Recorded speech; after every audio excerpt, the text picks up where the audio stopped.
Buenas, buenas. Me encanta decir el buenas, buenas, así, mirando para todos lados. Espero estén muy, muy bien. Mi nombre es Andrea Cubillán y este es un nuevo episodio de Cortando la Semana. Un segmento de que entre los que quieran. Me encanta porque yo digo todo así formalito y después entro yo. O sea, entré yo, llegué yo. Bueno, realmente este episodio me gusta mucho porque voy a hablar de mi forma muy personal.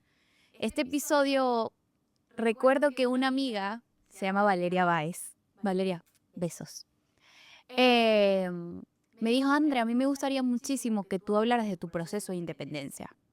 Y eso me lo dijo hace bastante tiempo. Y yo dije, bueno, me lo voy a guardar como cuando sea el momento, ¡fua!, sacar esa carta. Y creo que el mejor momento es ahorita. Creo que cada quien vive su proceso y es realmente algo muy personal. Por eso digo desde el principio que esta historia es mía. O sea, esto no lo ha vivido más nadie. Y si alguien ha vivido algo parecido a mí, porque es la vida misma. Pero realmente esta historia es mía y yo viví mi proceso de independencia de esta manera. En el 2018 la situación de Venezuela estaba bastante caótica y recuerdo que yo me fui de Venezuela 8 días después de que yo me gradué del colegio. Y eso lo estuvimos planeando desde el 2017 hasta el 2018. Ese pensamiento realmente siempre lo había tenido, ¿no? El de irme desde que era una niña, porque desde que nací viví en una dictadura de 18 años. Y crecer en una dictadura es bastante difícil porque te obliga a tener el pensamiento de que te tienes que ir. Igualmente, yo siempre me había querido ir por otras razones, no solamente por la situación del país. Yo siempre me había querido ir también porque quería estudiar diseño de moda. Para mí, para muchas personas en Venezuela, si quieres trabajar en el mundo de la moda, tienes que estudiar diseño de moda. Pero te digo que eso no es así. Y ese es otro episodio. Pero la cosa iba en eso, ¿no? Yo siempre me quería ir porque, bueno, quería estudiar y quería formarme, pero siempre había tenido ganas de volver. La cosa es que, bueno, actualmente no puedo volver, pero vamos a ver cómo termina esta historia. La cosa es que echando para atrás, en el 2018 me fui y trabajé en Colombia y viví en Colombia 6 meses. Esto es otra información. Yo soy colombiana también, gracias a mis abuelos. Y bueno, pude trabajar en Colombia en una empresa de confección que para mí fue como anillo al dedo, me cayó como anillo al dedo porque siempre quise tener esa experiencia, porque los procesos en el rubro de la moda y en el rubro de una empresa como tal, textil, que trabaja con textiles, eh, pasa por esa fase, ¿no?, de la confección. No todo es la tienda, como todos ustedes lo ven. Antes de la tienda hay un proceso de taller y yo tuve la oportunidad de trabajar en una empresa de confección donde veía cómo llegaban las telas, cómo las encargaban, cuál era el stock. Estuve como vendedora, empecé como vendedora y a mí ese primer trabajo me hizo aprender muchísimas cosas. Aunque yo en ese momento no lo veía, porque a los 18 años, y después de, obviamente, estar en Venezuela y de haber tenido la oportunidad de trabajar en Venezuela, porque también cuando tenía 16 años, ya empezaba a tener una carrera en el mundo de fotografía de moda, y empezaba a tener clientes y actuaba como una mujer de 25 años en el cuerpo de una niña de 16 años, que la sacaban del colegio para ir a trabajar porque ya tenía mis clientes y tenía una buena reputación en mi ciudad, laburando de eso. Y meterme a los 18 años en una empresa de confección, que realmente siempre quise eso porque quise tener la experiencia, pero a veces no se imagina una cosa y lo que se te presenta en la vida es otra cosa y se te van pinchando los globos, porque realmente la adultez a veces es que se te pinchen los globos, que se te pinchen los globos, pero inflar otros. Eso fue así. O sea, llegar a un nuevo país, aunque Colombia siempre ha sido parte de mis raíces, porque mi abuela me crió con muchas costumbres de Colombia, eh, y siempre estuve como muy conectada a la cultura, no era lo mismo, porque no era mi casa, no estaba mi familia, no estaban mis padres, no estaba mi hermano, no estaba mi núcleo familiar más cercano. Y fue un shock grandísimo. Pero yo tuve que ir a laburar. Entonces, cuando uno tiene que ir a laburar y tiene que salir adelante porque está solo, ahí uno nuevo no se pone a pensar en muchas cosas. Y es difícil porque el estar solo te aísla un poco. Empiezas a pensar o empiezas a creer que no tienes a nadie, que te vas a morir solo, que estás solo en este mundo.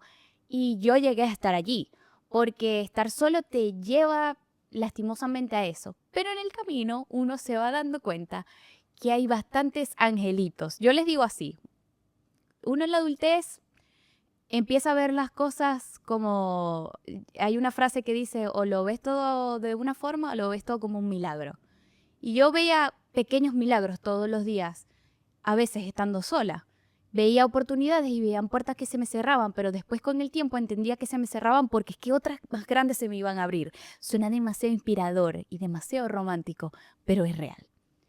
Entonces, nada, 18 años trabajando en una empresa de confección en Colombia y decía, Dios mío, yo tenía una vida, una carrera en Venezuela, pero realmente yo en Venezuela tenía todo y tenía nada. O sea, era una casa, era un apartamento precioso, todo lindo, todo bien, pero no teníamos agua, no teníamos luz, no teníamos comida. Entonces, era, era así, era un corazón vacío, básicamente, porque no podíamos acceder o tener las cosas que necesitábamos. Más allá de lo que queríamos, era lo que necesitábamos. Estábamos sobreviviendo. Y yo como una persona de 18 años, yo quería vivir. Entonces tomé esa decisión de irme, mi madre con una mano en el corazón. Y fue como, yo me acuerdo de la primera despedida que tuve con mi madre. Eso jamás a mí se me va a borrar de la cabeza. Y realmente creo que es de las cosas más difíciles de afrontar y de aceptar, ¿no? Eh, la despedida. De gente que no sabes que... Porque una cosa es saber que los vas a volver a ver, ¿no? Porque yo hubiera querido de, bueno, sí, listo, me voy, pero me voy a otro país, decido irme, o sea, a Europa, porque yo siempre me veía, era el sueño, ¿no? De todas las personas que estudiamos moda, el sueño de, bueno, nos vamos a Europa y vamos a estudiar en Europa. Y siempre lo había querido, ¿no? Bueno, me voy a Barcelona porque es la zona textilera de lo que es España. A mí me gusta mucho también ese lineamiento de lo que es la moda. Me voy a estudiar allá, no sé qué, bla, bla, bla. Y bueno, regreso porque yo necesito crear empresa y necesito em, patentar un buen camino en lo que es mi país, porque obvio, como un buen ciudadano, uno lo que quiere es que su país crezca y que uno formar parte de eso. Pero bueno, es tan nostálgico esto que estoy diciendo que me podría poner a llorar otra vez si no me río. Porque la verdad eso sería en otra vida, porque no sé si en esta lo voy a poder hacer. Pero en el ahora, y si me llevo al ahora, y si empiezo a recopilar todos esos años que he tenido de independencia, porque quedé mis 18 años, por lo que fueron los 19 años, yo me vine a vivir a Buenos Aires. Y Buenos Aires es una ciudad que es como un abanico de oportunidades, un abanico de sueños, un abanico de todo. Es como una brisita así como sabrosa. También es una brisa muy fría. El primer invierno es el peor. Y si pasa frío más. Pero creo que esos años, estos 5 años que he tenido como inmigrante, porque aparte de ser independiente soy inmigrante y creo que es algo que se va a quedar conmigo de por vida. O sea, eso es como, no es una etiqueta, pero es un adjetivo que yo lo he ayornado y lo he adquirido muy bien, porque nadie entiende ser inmigrante hasta que lo eres, hasta que te toca estar en esos zapatos. Entonces, el camino del inmigrante, más allá del de el ser independiente, es bastante particular, porque uno se siente de todos lados y de ninguna parte. Y a mí yo siento que me pasa mucho eso. Pero he tenido la suerte de en este camino de independencia, de conseguirme mucha gente linda en el camino. Y eso creo que es lo que más rescato del proceso de independencia que he tenido días durísimos, porque la adultez es así, o sea, y la vida no es perfecta. Creo que estamos muy acostumbrados a idealizar demasiado de que tenemos que tenerlo todo y realmente, y va a sonar demasiado hippie con os de esto, pero realmente no necesitamos tenerlo todo para sentirnos bien y ser felices. O sea, se puede ser feliz con poco, pero eso es algo que se desarrolla con el tiempo y con a veces mucho, eh, mucho raspones, mucho dolor a veces. Hay mucho dolor detrás y sanar ese dolor, ¿no? De esos duelos, porque creo que la adultez es ir de duelo tras otro duelo y tras otro duelo y tras otro duelo, pero entendiendo de que en la vida hay que dejar ir, o sea, somos seres eh, que debemos dejar pasar, porque la vida es pasajera. O sea, y tal vez sienten que estoy hablando peperas, pero no puedo invalidar ese sentimiento, ¿no? No puedo decir, bueno, son peperas, pero realmente es la realidad. No se puede invalidar de que muchas veces hay que dejar ir para que otras cosas vengan. Y muchas veces dejar ir, eso, es un proceso dolorosísimo. Pueden ser duelos de, bueno, por muertes, porque eso creo que es lo más terrorífico de la inmigración, es una muerte, estando lejos.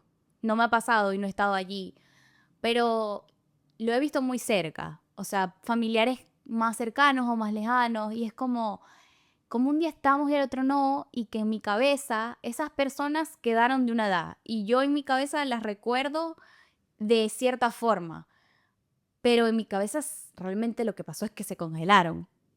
Y me paran los psicólogos aquí, si saben lo que significa esto y tiene un término, lo dejan en los comentarios, que sería bueno entender qué significa cuando uno realmente se va de un sitio, congela en su cabeza, en su memoria, por ejemplo, a tus familiares, y después a alguien le pasan cosas y empieza a envejecer, a envejecer, a envejecer, y cuando lo vuelves a ver, te das cuenta que esa persona han pasado 7 años y esa persona ya no es la misma, que estaba en tu cabeza, y quedas como, fuck. O sea, me pasa mucho eso, siendo inmigrante, ¿no? Eh, y bueno, ser independiente y ser mujer, porque creo que aquí llevo a la mesa eso, ¿no? De ser independiente y ser mujer.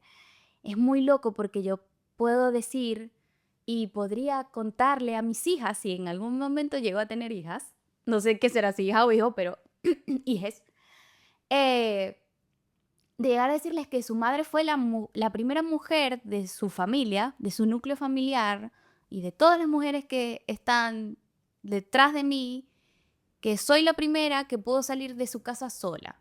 Y salir solo a veces requiere muchos golpes, siendo mujer, y requiere de mucha, mucha, mucha valentía y mucho coraje. Yo al principio, cuando llegué recién acá a Buenos Aires, y bueno, pasé por ciertos trabajos, porque yo llegué acá y yo no les voy a decir, ay, sí, ya llegué, miren, mi nuevo apartamento. No, no, no. Yo llegué en realidad. O sea, llegué con una mano adelante y la otra atrás, alguien me ayudó, empecé a buscar trabajo, bla, y así me pude independizar. Viví con roomies, viví con otros roomies, después pasaron mil cosas, después viví sola, y ahí yo es que pude ver la verdadera independencia, el vivir solo, ¿no? Después de bregar, bregar, bregar, porque eso es la adultez, bregar, bregar, bregar. La independencia y la inmigración, aunque suene bastante, un poco como, si alguien de 17 años ve este video va a decir, Dios mío, pero yo les dije al principio que esto era mi historia. Y tal vez este video vaya un poquito para largo, pero bueno. Pero realmente se brega, pero tienes que sacarle el pecho, tienes que ponerle el pecho a la bala. Porque si no, mi amor, o sea, actitud, siempre terraza, nunca sótano. Entonces yo iba al principio, bueno, siempre terraza, nunca sótano. Y en esos primeros trabajos, cuando yo decía mi edad, tenía 19 años. ¿Y con quién viniste? Esa es la pregunta que te hacen si eres mujer, ¿no? Y no sé si eres hombre, te la hacen mucho.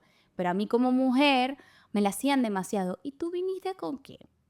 Con tu familia, imagínense, yo 19 años y todavía me siento chiquita y tengo cara de carajita. Imagínense a los 19, parecía un pichorro, un cachorrito. Entonces, me preguntaban, ¿y con quién viniste? Yo vine sola. Y la gente quedaba como, wow, muchas personas, muchos argentinos me llegaron a decir, wow, qué valiente eres. Y yo al principio no me lo creía. Decía, yo no sé si soy tan valiente, yo me vine para acá, o sea, porque lo decidí así y ya. Y porque tuve que hacerlo y estoy trabajando porque necesito trabajar y necesito salir adelante. Corta. Pero ahora recuerdo esas cosas y me veo para atrás y veo a esta niña de 19 años y yo decía, marica, qué bolas. O sea, no sé si estaba loca. A veces pienso, yo me volví loca. Pero a veces veo esa valentía, ese coraje y digo, marica, me encanta. O sea, yo quiero a veces ser como tú, porque a veces uno va creciendo y se va como acorazando, ¿no? Se va metiendo en una coraza por cosas que pasan. Yo creo que hay que salir más de esa coraza. Y muchas veces, estando más chico y por las cosas que pasan, tienes que soltar eso. Porque, claro, cuando estás en situaciones de sobrevivencia, a uno no le importa nada, ni las corazas, ni cómo uno se ve, nada, absolutamente nada. Usted tiene que salir para adelante ya. Y yo en ese momento estaba en esa situación. Entonces, hoy, dentro de todo lo que he construido, veo a esa niña y, wow, o sea, le daría un abrazo. Es como, men, lo hiciste, saliste de ese estado de sobrevivencia, ahora estás viviendo. Y han sido muchos años de construir ese querer vivir, porque nos ha costado mucho salir del estado de sobrevivencia. O sea, les pongo un ejemplo. Me pasa, yo tengo un trauma con el jamón y el queso, porque en Venezuela, o sea, no, mi familia no éramos pobres, pero éramos de la clase media. Y ustedes que saben que la clase media en Venezuela, con todos estos años de destrucción, es la que más afectada se ha visto. Y nosotros nos vimos afectados por un tiempo.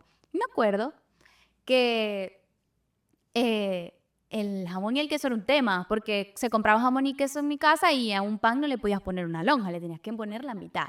Y a día de hoy, 6 años después, yo voy, agarro el jamón y lo parto a la mitad.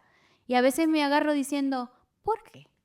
Pues si ya yo puedo pagar esto, si ya yo soy independiente, si ya pasé esto. Y hay que sanar esas cosas, porque nos merecemos mejor, nos merecemos vivir. Y nos merecemos salir de ese estado de alerta y de sobrevivencia en el que estuvimos tanto tiempo y tantos años. Mi amiga me preguntó que diera mi perspectiva de la independencia, pero creo que más que de la independencia, mi independencia se ha visto muy arraigada y se ha visto muy atravesada por la inmigración. Entonces, creo que esto es algo que voy a llevar siempre, esta bandera conmigo, ¿no? De que puedo ser de todos lados un poco. Y eso me gusta porque me ha abierto la cabeza, me ha hecho mucho más comprensiva, me ha hecho mucho más empática, mucho más humilde y mucho, mucho más amable. Porque entiendo que no es mi realidad la única que existe. Existen otras realidades y existen otras personas.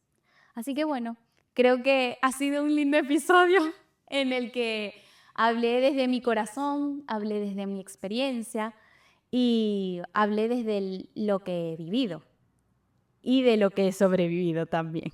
Así que bueno, espero que les guste este nuevo episodio de Cortando la Semana. Nos vemos en la próxima. Chao, chao.